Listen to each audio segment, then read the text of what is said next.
You are now listening to the Dual Position Podcast. The boys are back to talk all things SuperCoach all season long. Please welcome your hosts, Whisperer and Brew. Now, Brew, you and myself, we were quietly tipped off by the higher-ups that these positions would be dropped. The break in the cricket was when the Daily Telegraph decided they would drop this massive, bombshell on us with the prices and with the positions. Prices will come next week, but there's a lot to uncover. A lot of people sort of up in arms about certain players. A few other ones that were a little bit smoky. A few of them that were expected. But before we get into that, mate, before the last episode, you and we asked for some reviews on Apple, and I just want to give a big shout out to Rob Elkington. Now, he's given us a 5-star review. Thanks, Rob. He says, great pod. The quality of discussion and the analysis is fantastic. There was a lot of thought going into this content. Great minds for SuperCoach. Now, I wouldn't go that far. I wouldn't say that you and I are fantastic minds, but very, very, very well. Well done to Rob. Thanks for that review. We'll read out some of the best ones, but just wanted to say thanks. Mate, it's been a while. I haven't seen you for about a week and a half. How you been? Yeah, I've been very good, mate. It was a great day in the cricket. You mentioned that earlier. Rolling England on day one of a test match. That's always a good day. When the rain came, we got a bit of sunshine with this news that we're about to talk about today. So it's going to be an action-packed month, I can see, that's coming up, and I, for one, am ready for it. Now, we'll give a little bit of insight behind the curtains. We're thankful enough, as well as the other creators that do a lot of SuperCoach stuff, to be in contact with a couple of the guys from the Daily Telegraph who have revealed to us that Team Picker will be available next week. Not too sure how much of a exclusive that is because it's normally available mid-December, but yeah, we've been given word that Team Picker will be available for next week for all you guys that have SuperCoach Gold. If you don't, it'll be available sort of around Australia Day, normally when it comes out, but that's when it's going to really ramp up for you and I, mate. And I guess keep your eyes peeled on my Instagram. Through a lot of the podcast content will be going, and a lot of obviously the visual stuff that I've been doing last year and that will ramp up this year with Brew. But mate, we'll get into these sort of position changes, and we've sort of split them into the winners, the losers, and the key ones. Now, the winners are just the guys that have gained eligibility. The losers are the ones that have obviously lost it. If you don't hear a name that we read out today, and they had dual position last year, they have held it. So the ones that have been announced are the new additions and the ones that have lost it. So, for example, off the top of my head, Brandon Smith will not feature today, but he was available at hooker 2RF last year, so he will be available again this year at hooker 2RF. But straight off the bat, mate, there's a couple of them that are, I guess, not as relevant, but we will touch on them. The first one being Joey Manu. Now, last year, he was centre wing only, picks up fullback eligibility. This one, for me, would only be sort of viable in your very, very deep draft leagues, your 12, 14, 16-man draft leagues where your hooker gets a bit thin. For Classic, there's not a whole lot here to really touch on, I'm assuming. No, you're not going to play him in a fullback slot, so you're only really going to play him at centre. The only time it might come in handy is if, you had a two-step trade where you might have to switch him to fullback for a week, or you might use him over a bye or something like that. But realistically, it's not a huge change, so I don't think that one really affects us too much this year. Nor is the next one in Ewan Aiken. Now, he picks up 2RF eligibility, but more so, I don't think the 2RF in SuperCoach is a huge thing. It's more if he does play 2RF at club level, because we know that the output he had in base last year was fantastic. So Ewan Aiken, 2RF, not a huge big thing there. Now, the Titans spine, you and I have touched on this a few times this preseason. What are they going to do? Is it going to be Campbell at fullback with Brimson at 6? SuperCoach may be going down that route as well, because they've added Brimson as a 5'8" as well, after only just being fullback last year. Yeah, but that's an interesting one for me, because my understanding is usually there is some insight from the clubs with these duels, which to me says that there's probably a fair chance that Brimson does move to 5'8" next year, which means Campbell should play fullback, and I think that's good all around for the Titans. Wouldn't be starting a year with Brimson. I know I toyed with it last year and I aborted that, and I'm glad I did at fullback. Sight unseen, there's no chance I'd be picking him at 5'8". I won my draft league last year. I'm not too sure how when I look back and see that I took Brimson as high as the 13th pick last year in my draft. So his stocks have definitely fallen down, but there could be something there if he finds his form and plays very, very well at 5'8". He's a position there that we can slot in rather than having to have him at fullback. Another one of these fullback upgrades is Stephen Crichton.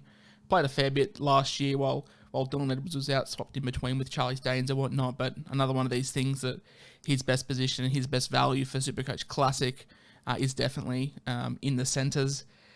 Josh Schuster picks up 2RF eligibility. Now, I don't know how you saw Schuster last year. I was never a believer until it was too late, unfortunately. It was a bit of a hindrance with him just being at 5'8", because it was sort of, you were just sort of stuck there playing him, but he does pick up 2RF now, and we know that obviously 5'8", you only have 2 positions to choose from, whereas 2RF you get 6. Does the move for him at 2RF open up some more avenues for potential ownership for him moving forward? Oh, absolutely, it does for me. I was the same. I wasn't.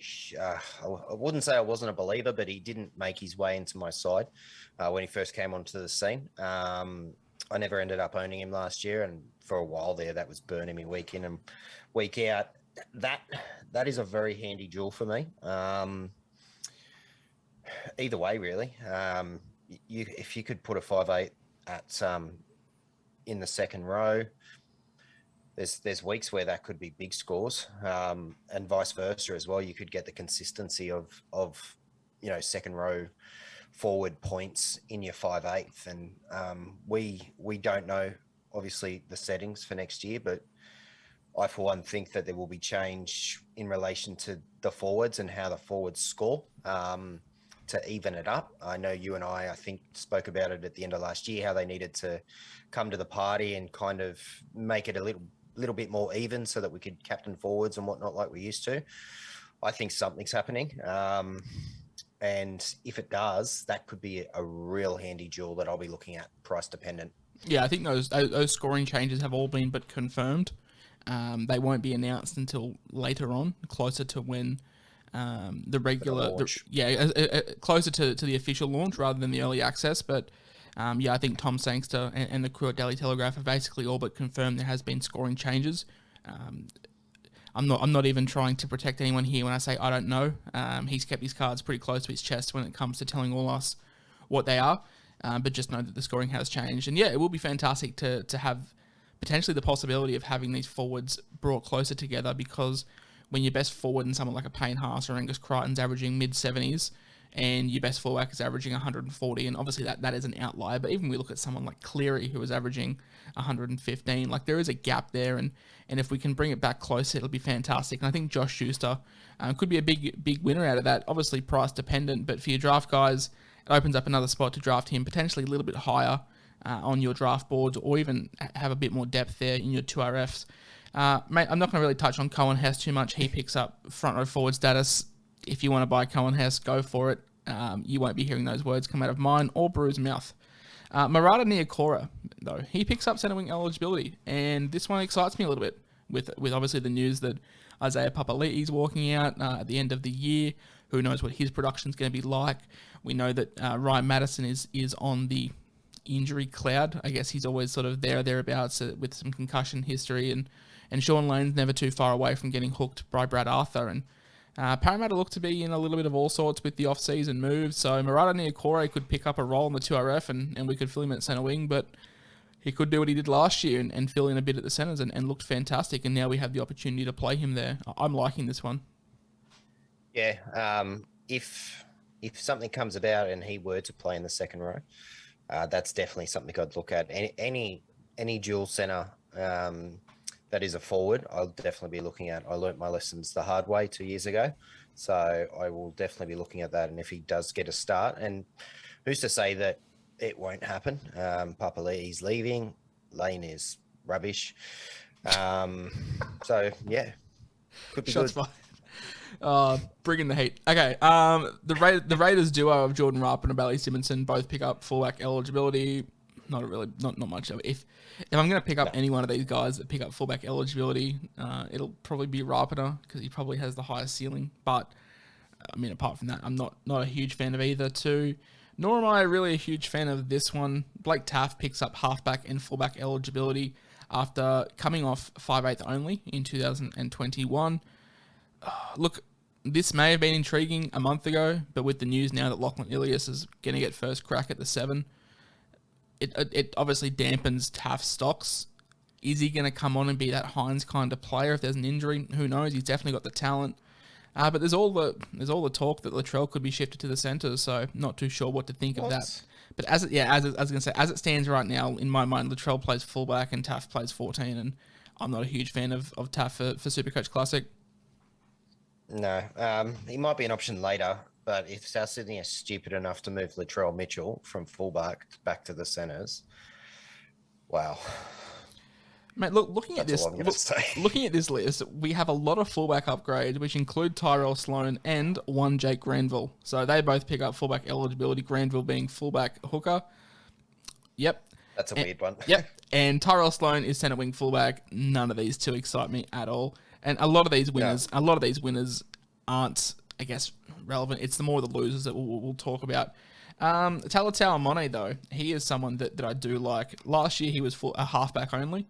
And this year, he is centre wing 5/8. Now, it's going to be a battle for the 6th jersey at the Dragons, I think, between Talatau Amone, also known as Junior Amone, and Jaden Sullivan. Now, for Classic, whichever one of those two win out will probably be in most people's sides because both of them are available in pretty key positions, and we'll touch on Sullivan soon. But whoever wins the 6th jersey, I'll be featuring, as I said. But yeah, Amone picking up the centre wing eligibility could be huge, coming in at a reasonable price. Well, if they're cheap and they get a start, then, we all know how that goes. They're probably going to find their way into most sides. Yeah, don't be surprised to see one of them over 40% ownership. Josh Kerr, similar boat as Cohen Hess. And as I said, Jaden Sullivan, mate, he picks up 5/8 hooker. So if he gets the start, 5/8 doesn't particularly excite me, but it's that hooker spot that does, because I've made it pretty known that I think Harry Grant is the number one option by far, and I don't think it's close. And then, do you go with a mid-range guy? Do you pick two guns? Some people are playing with the idea of taking Brandon Smith with Grant. Some people are putting faith in Cook. You're going two guns up top. I just don't think we're going to have the funds to go two guns up top, and therefore someone like an Aaron Booth comes into consideration. I know a lot of people are talking him up, myself included. If he can get a top 30 spot and get 50 minutes, 40 minutes, I think he'll be fine. But if Sullivan can get the 6th jersey at the Dragons and he has that hooker eligibility, that is going to be huge, I think. And I think that's going to be it's going to be probably near must-have if he gets to the start for a long period of time. You could potentially play him alongside one of those two people that you mentioned. I can't see people going with both of them because they're both suspended round 1. I think you'd be taking too much of a hit. But beside either of them, you could definitely plug and play him for a week and then obviously pine him after that and go back to Harry Grant or Brendan Smith if that's your flavour. So it could be interesting. There's a lot of very unique duels here. Yeah, like positions that don't normally go together. Like for example, Sullivan with hooker 5/8. Like it's very Connor Watson territory from last year. But fullback hooker, that's an odd one. No, sorry, he is. Oh no, I was talking about Granville. Sorry. Granville. But Granville's just you always get these weird ones. I mean, we had Dane Laurie.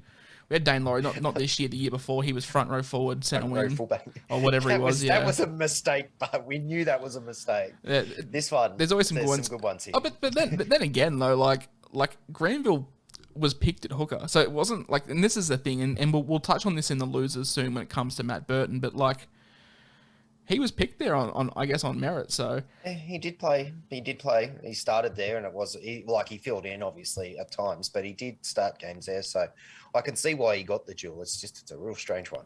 And we've had this big discussion on who will start and who'll be the cheapie for the Dragons, and we end with the winners with a very underwhelming one in Michael Cheekham. He picks up 2RF, a centre wing, from just being 2RF only. What a letdown.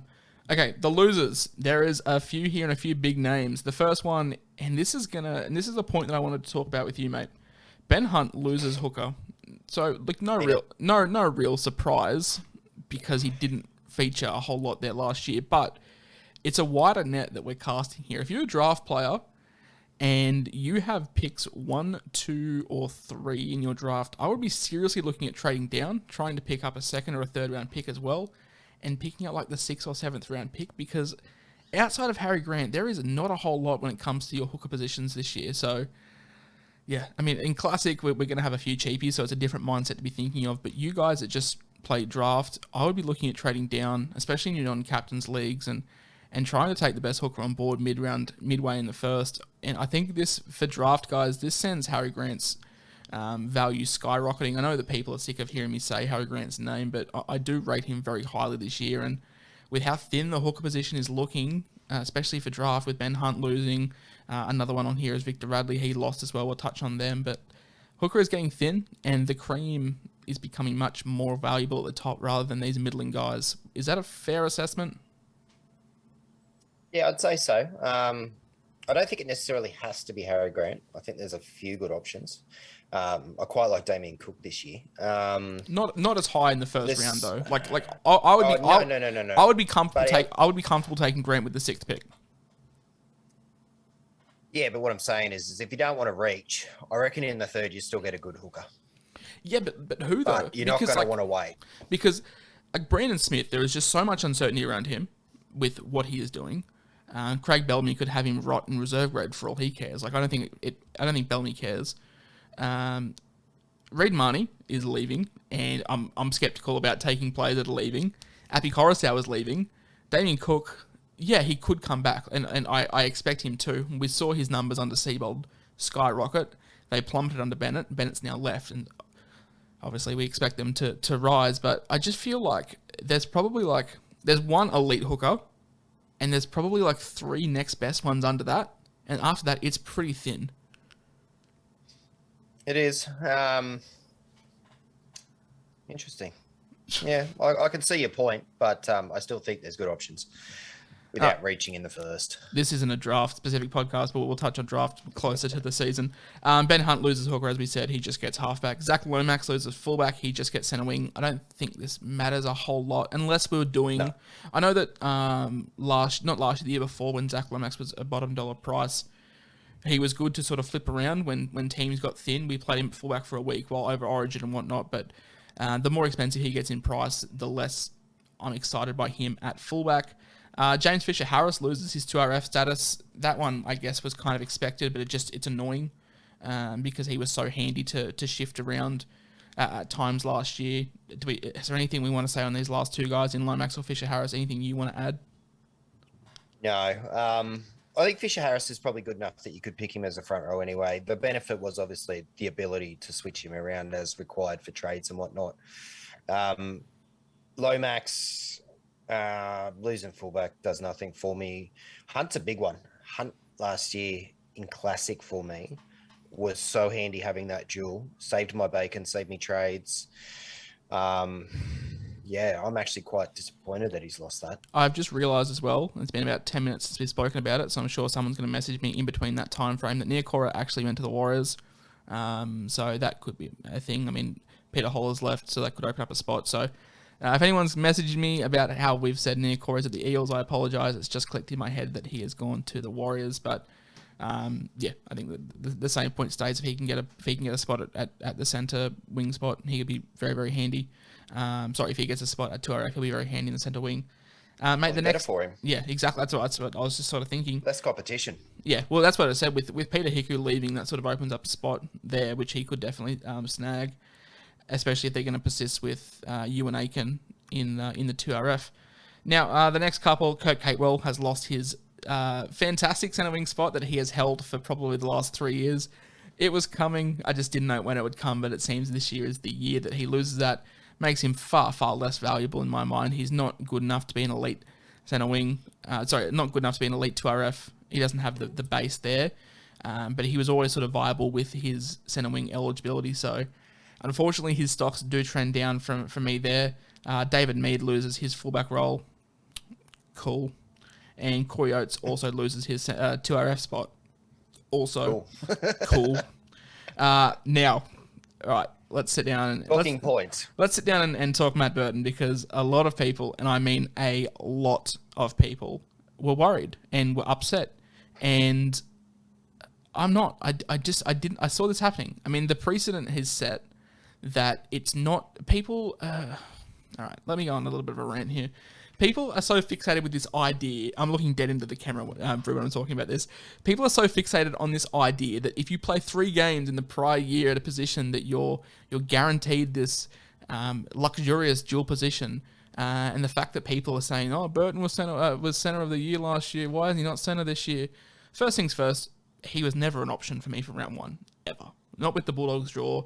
You and I have touched on this many times. I've made posts on this. Burton for the first 10 weeks, no go. Secondly, he has not signed to go to the Bulldogs to play centre wing, which is what SuperCoach deem these dual positions are. They are taken on the back of what they think people will play.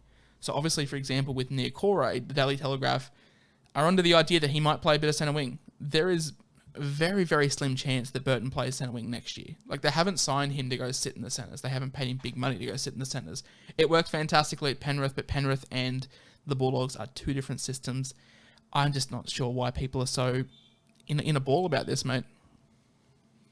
Yeah, I think it's because, 5 to 10 years ago, that was the rule. You play 3 games and then the next season you get that dual. But that's not the way it is anymore. Like I mentioned it earlier, they talk to the clubs and they ask the clubs about certain players and where they might play. And then if the club says, it's possible they play some centre, but they'll be a second rower, then they might get a dual. A little bit what you said as well. He's going to the Bulldogs. Now, he could play 6 or 7 there. He maybe in an absolute disaster, he does play centre, but that's not their intention to play him at centre. And you can't have 3 duals either. So he's either a 5'8" or he's a halfback. Therefore, he has that dual. Yeah, I am surprised that he doesn't get dual halfback fullback, halfback 5'8". Like, I am surprised he doesn't get dual. I'm not surprised he didn't get dual centre wing. I'm surprised he doesn't get dual 5'8" and halfback, because as it stands now, he has only got 5'8". He's lost the halfback role, which is what he was last year. People were just expecting him to pick up centre wing out of, I guess, the results that he had there last year, but that's not how it works. Another couple of these cool moments is Dean Aramea loses his fullback. Nice. Tane Milne loses his 2RF. That was a weird one. Like, that was just a very strange one last year. That I think that fell into the Dane Laurie category of just random dual positions, or was there? Am I missing something when it comes? Yeah. Ever since he's been in the game, he's always been centre 2RF, and people always used to pick him years ago as like their nuff, or they're hopeful, because they were like, oh, well, he's got the handy dual. And I've never understood it, because he's a centre. He's not a big guy. And that's what I mean. That's what I mean. Like, it's just, it was such a random dual position to have for so many years. And like, he's lost it finally now, but yeah. So like, he was handy for 3 weeks last year. Like, people loved him. He had some good performances, but that was the extent of it. Dane Laurie loses his centre wing. I'm not overly surprised about that here. And Victor Radley, his stocks go drastically down, in my opinion, now that he has lost his hooker role. He's just available at 2RF, and he's a little bit too inconsistent for SuperCoach. Fantastic player, one of the best 13s in the game, but not ideal. Yeah, gun player. He's good for the Chooks, but we know he loves a suspension. We know he has some downs as much as he has good periods of ups. It's just too much doubt there to be able to pick him when he's now straight second rower. The hooker was at least handy. You could switch him around. You could use him in that way. It was a benefit. Now that he loses that, unless he cleans up his act suspension wise and dead set goes on a real tear, I don't really see him as too big of a SuperCoach option. All right, mate. That was the winners and the losers. For the people that have gained and the people that have lost, there are a couple more. And these, I guess, what the Daily Telegraph titled the key ones. So, Nico Hynes. Now, a lot of people are comparing Matt Burton to Nico Hynes in the sense of like, oh, well, why has Nico Hynes kept his fullback role when he's not going to play fullback? I don't think it's as cut and dry as that. I think there's a very, very good possibility that he doesn't play fullback, and Will Kennedy holds that. But we can't be as certain as we can with Matt Burton. So, like Nico Hynes, he goes from fullback centre wing to fullback halfback. But yeah, I just don't think you can compare the pair when it comes to Burton and Hynes. No. They've signed him as a 7, but he's a fullback. Well, not exactly. He actually did play in the halves as a younger kid, and then obviously Melbourne turned him into a gun fullback, and now the Sharks have gone and signed him because one way or the other they can utilise him, whether it's to replace Sean Johnson or whether it was that he was to replace Will Kennedy. Now, we don't actually know. We assume that he's going to play in the 7, but maybe they have different plans. We don't know this. So that duel makes sense to me, and I always expected that duel. I wasn't sure if he was going to be 5'8" fullback or halfback fullback, but either way, I knew he was going to be one of those two. Yeah, I don't think it was ever a question of him losing the fullback role. It was just a case of what half he picks up. Now, Kurt Mann, he goes from 5'8" hooker to 5'8" centre wing. I mean, cool. If Kurt Mann finds his form again, he could be a nice centre wing, but there's just a clusterfuck of halves at the Knights. They've got Clifford, they've got Clune. There's still the Brooks talks. Ponga wants to put his hand up and play 5'8". Like, there's just too much for Mann to get a crack in the halves. So he could find something in the centre wing, but for me, it's another one of these cool moments. This one, I'm not too sure. Now, Xavier Savage picks up fullback but loses centre wing. Now, from all the Raiders fans that I've spoken to, there's a very, very good chance that Xavier Savage gets a fair bit of a crack at the wing. So this is a duel that I'm not really understanding. Interesting. How long does Clockstead have left on his contract? I'm not too sure, but I doubt they're getting rid of him because I think he signed, I want to say, a 4-year deal back in 2019 when he sort of came onto the scene. I want to say that, but like Clockstead's good enough. He's been immense for them, and they were a different side last year without him. So, but I know they rate Savage highly. I was just thinking if this was the final year, for example, of a contract for Clockstead, were they going to maybe groom Savage into that fullback role? That's the only thing I could think that makes sense with that duel because if he picked up, I don't think he's going to play fullback. You go. So I just don't see him playing fullback for Canberra. If he's going to play anywhere, it's probably going to be on the wing. And that's my thinking. Like I just expected this to be a fullback centre wing deal, like a similar to a Dane Laurie at Penrith. But like, yeah, I'm not really following this one. So. Unless they know something we don't. Interesting. Cody Nicorima loses his hooker and halfback, and he is just available at half and 5'8". Never again. Yeah, unfortunately, burnt some bridges last year. You included. This one stings a little bit. I mean, yeah, Connor Tracy loses his centre wing, so he goes from centre wing 5'8" to halfback 5'8". He played a lot of centre wing last year, so unless there's some kind of move to shift Trindle out and play Hynes and Tracy together, I don't know. I mean, I thought Trindle played good enough last year to hold his 7. This is not concrete at all. This is just an idea of what obviously the Daily Telegraph have, but yeah, I'm just... Did you read that backwards? No, so he's gained centre. Oh, sorry. Okay, I've read this wrong. He's gained centre wing. Never mind. That is huge. That might be good. That's good. When you were talking, I'm like, hold on, that looks good to me. I've read this wrong. My apologies. So Cody Tracy. I'm having a mare. Connor Tracy has gained centre wing 5'8" eligibility from halfback 5'8" eligibility. The way that I've written these down is awkward, so apologies. Yes, but if he can find the form that he had last year and they're feeding him balls, he could be very similar to a Matt Burton in that sense that he was a third half for the Sharks. So, yeah, picking up... He's got great ball skills, so you know he's going to be able to take the line on, and he's certainly going to be able to set up a try if need be at centre. So, it would be interesting to see if he did get a less centre spot, especially with Nico Hynes in that side. Now, this one makes sense to me. Connor Watson's lost his 5'8" hooker and picks up 2RF hooker. And someone commented on my post when I put these up saying that Connor Watson has zero chance to play in the 2RF position. I'm not too sure if he's read that as the second row and not understood that 2RF incorporates lock, because you've got, as a Roosters fan, you've got Manu can play 6, you've got Drew Hutchison, you've got Adam Kieran, you've got Keary back as well. I just think Connor Watson's so far down on the 5'8" depth chart that like there's not a chance that he plays. Not a chance, but there's a very little chance he plays 5'8" next year.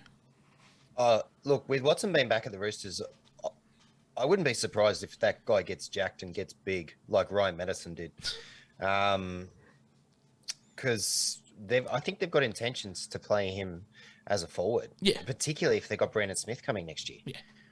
And that spells disaster for Sam Verrills, obviously, and then Victor Radley. Like, yeah, Connor Watson's the perfect guy because Victor Radley is not an 80-minute player, nor is Brandon Smith.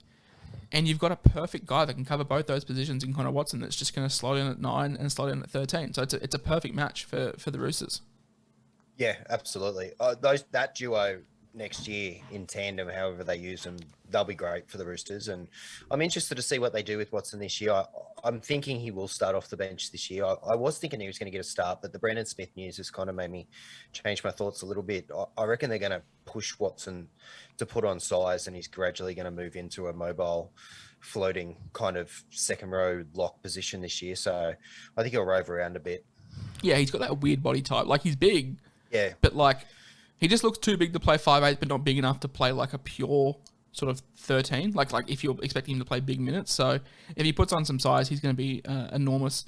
And the last one of these key ones, mate, I am loving this. Like, this one makes me so happy.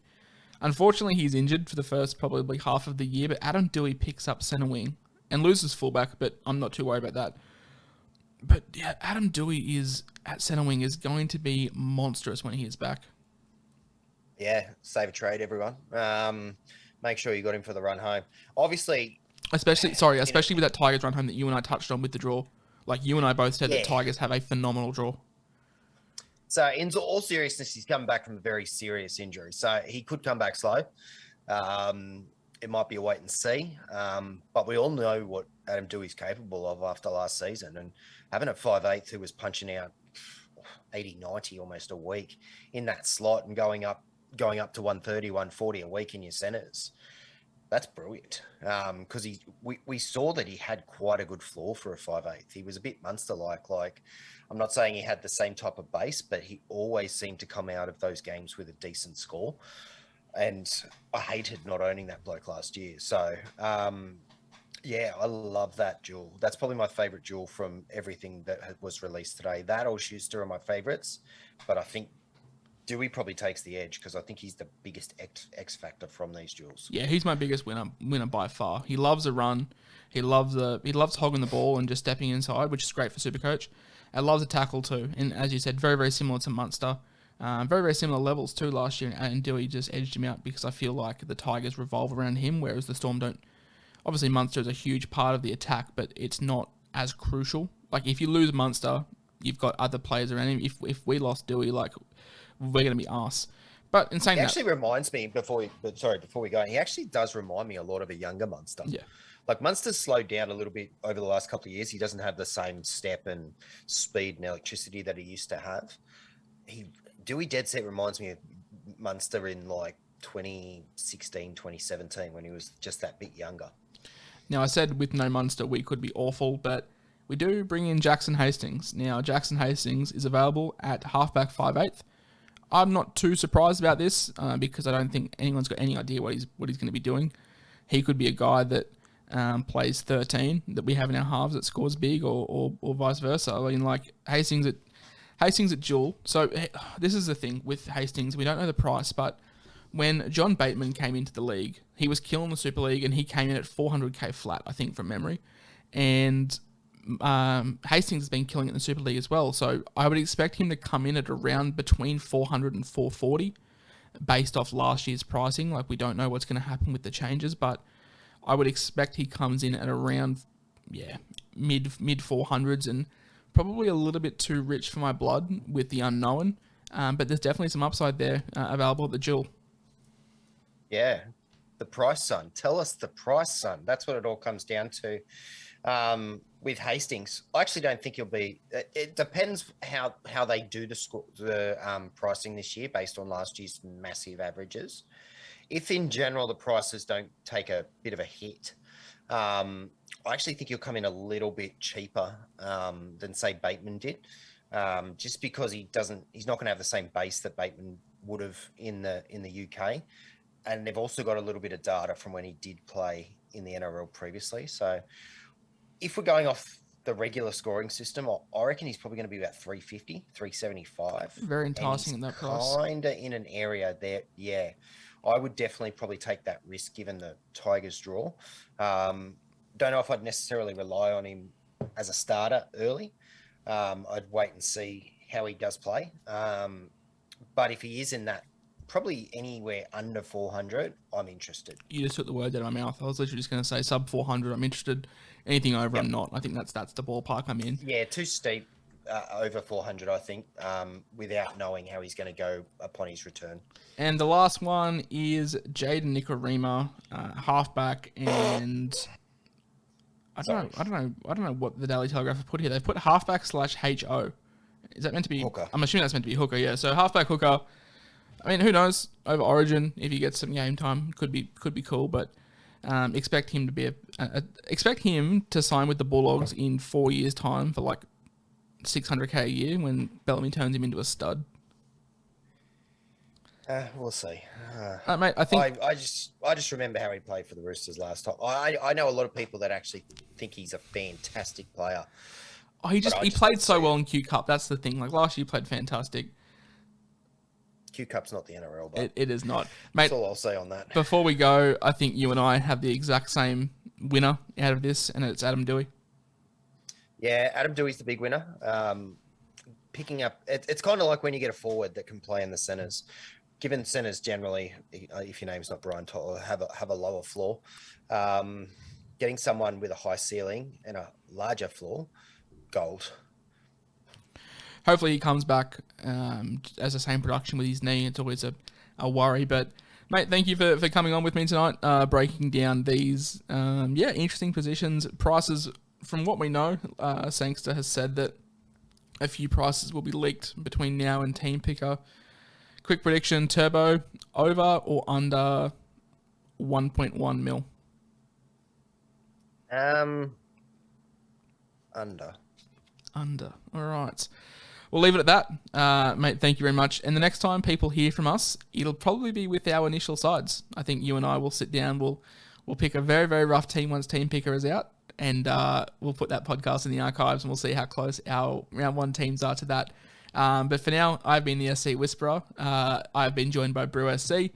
If you're watching on YouTube, drop us a like, drop us a subscribe. You can see the new graphic here. Follow both of us sort of wherever you see these, the socials. Drop a review. We'll read it out if it's a fantastic one. But for now, ciao for now. Ciao for now, guys.